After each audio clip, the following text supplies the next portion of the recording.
you will look towards the other person, have I done the right thing? Is it approved by others? Is it approved by the group? That means there is lack of self-confidence. And this discussion we have also had with very senior people, very older people, 70-year-old people, very rich people, very poor people, and we can talk about houses. Okay. So how big a house is enough? And sometimes when you discuss, the answer comes, it has to be bigger than the neighbor's house. And how big a car do you need? Or whatever is in the model, largest model, or with respect to my group, the largest possible car, which has to be replaced every few years. If it is older, that means I am no good. It's the same, whether we are talking of clothes, or we are talking of motorcycles, or we are talking of houses. It's the same. It's the same even when somebody may be the richest man in the country, okay, and we know the examples. So either you are prosperous or you are daridra. You are with facilities or you are without facilities. But if you have this pressure, you will always feel you are without facilities. We know the example of the Ambani brothers. 100,000 crores of rupees is not enough. It has to be, even if it was to be divided 1/10, very rich person, but no, they have to count. That's the sign of lack of confidence and a lack of feeling of prosperity. Now, when we talk of peer pressure and when we talk about self-confidence, you have to identify what are the issues that are important. One very common thing is some symbols of physical facilities, from clothes to motorcycles to cars to houses.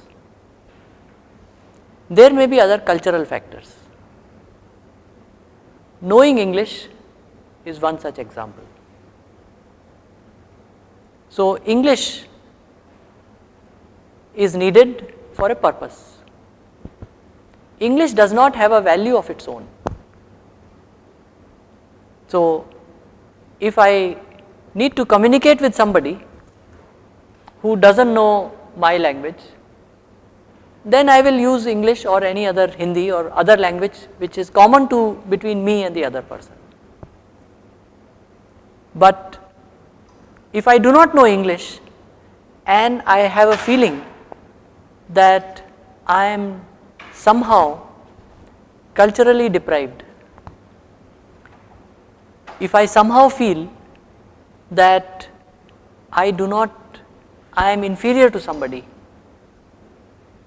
that is again a sign of lack of self-confidence and peer pressure.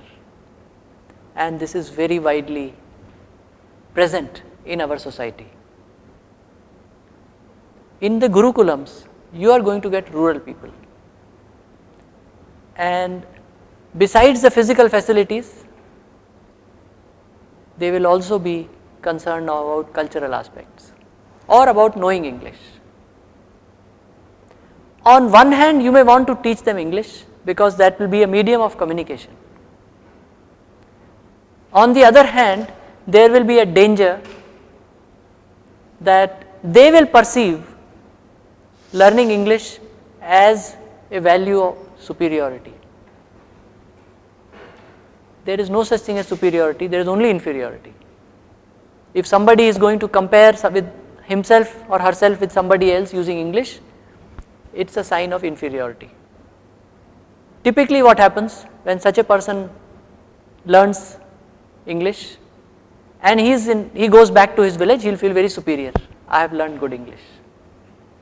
When he comes next to a city person who may have been studied in English school, he will suddenly feel very inferior. So this will be a sign of lack of confidence and inferiority complex. As in the Gurukulams, I feel this will be a very important issue that you will need to address,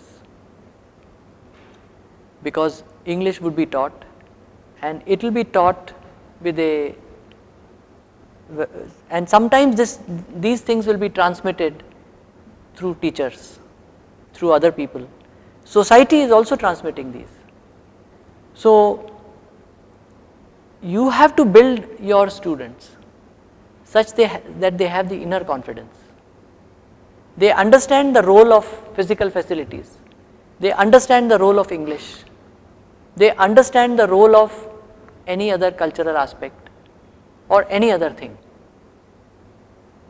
So this will require a great care, and question would be how to do this. And my own feeling is that the only way it can be done